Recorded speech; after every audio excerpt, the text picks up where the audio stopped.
Hi, I'm Eric Stewart, the Marketing and Communications Coordinator, and we are here at the Ward Museum of Wildfowl Art, Salisbury University, and I'm about to give you a virtual tour.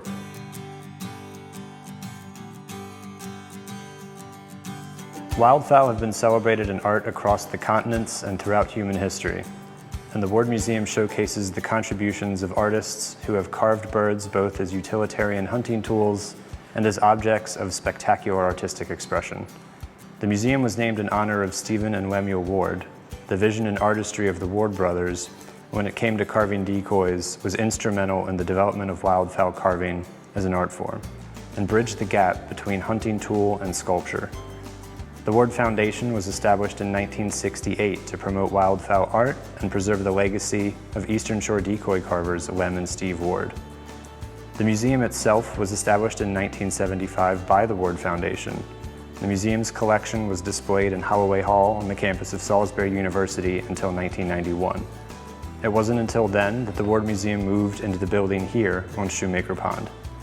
Today, the Ward Museum continues to honor the legacy of Lem and Steve, who had such a fine appreciation for art, nature, and tradition.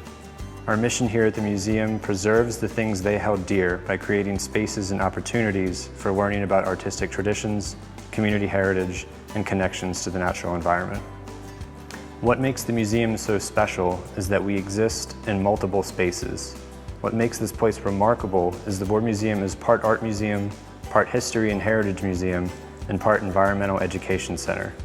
The decoys and other wildfowl art are at the center of things, but they're also a point of access into deeper worlds. The Ward Museum opens doors of discussion into artistic expression and cultural traditions, and it's also a means of bringing together diverse points of view.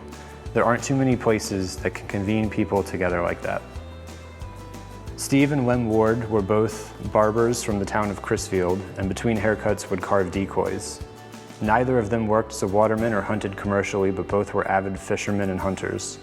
Decoy making for the Ward brothers started about 1920 at their barber shop. And after the Depression, a growing interest in sport hunting, especially at the gunning clubs that flourished on the waterfowl-rich marshes and islands of the Chesapeake Bay, provided a demand for the decoys from hunters who could afford the best. Steve Ward is often credited with doing most of the decoy carving and Lem with most of the painting, but this tends to oversimplify the close working relationship between the two brothers who formed a unique carving partnership. Lem and Steve had no formal training in art. The inspiration for the carved and painted waterfowl they created primarily came from their keen observation of the birds they knew so well in the surrounding marshes and waterways. The Welcome Gallery is one of two galleries in the museum that rotates exhibits. It is currently showcasing the work of Eileen Olson, an immersive exhibit that shows the vibrancy and power of nature as interpreted through the Delaware-based fine artist Eileen Olson. The exhibit is titled Nature in the Abstract, the Art of Eileen Olson, and features the unique abstract expressionist styles Eileen is known for, and includes several brand new works by Eileen. The LeMay Gallery is the other gallery that rotates exhibits here at the Ward Museum, and was transformed into an entirely new exhibit, Storytelling with Purpose, documentary quilts of Dr. Joan M.E. Gaither.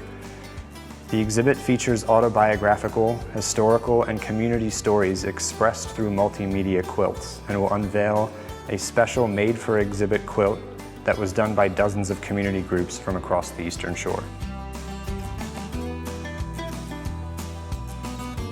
The Harrington Gallery showcases antique miniature decoys, highlighting the artistry and whimsy of carvers and artists better known for their utilitarian hunting decoys. The Decoy Study Gallery. Since the museum opened in its current location in 1991, the Decoy Study Gallery has displayed the geographic range of antique working decoys.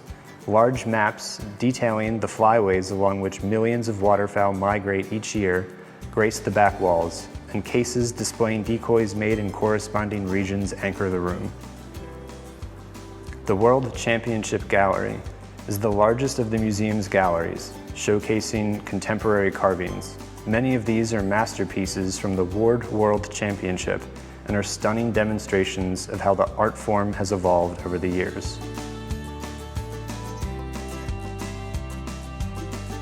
The Decoy in Time Gallery is a reconstructed wetland environment complete with decoys, birds, hunting paraphernalia, and even calling geese and ducks.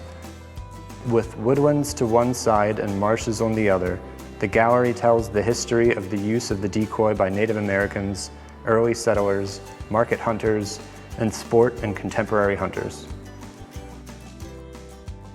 The Ward Brother Workshop features the carvings of Lem and Steve Ward, tracing the development of their work and reproducing their barbershop studio. The Andrews Gallery. Fittingly, the last gallery visitors enter, featuring the future of wildfowl art, youth carvers, and artists. This gallery showcases winning youth artists aged 17 and younger from the Ward World Championship, as well as carvings by young artists in the permanent collection. The walls of the Andrews Gallery are used to showcase rotating exhibits. Currently, winners from the annual Art and Nature Photo Festival are displayed here.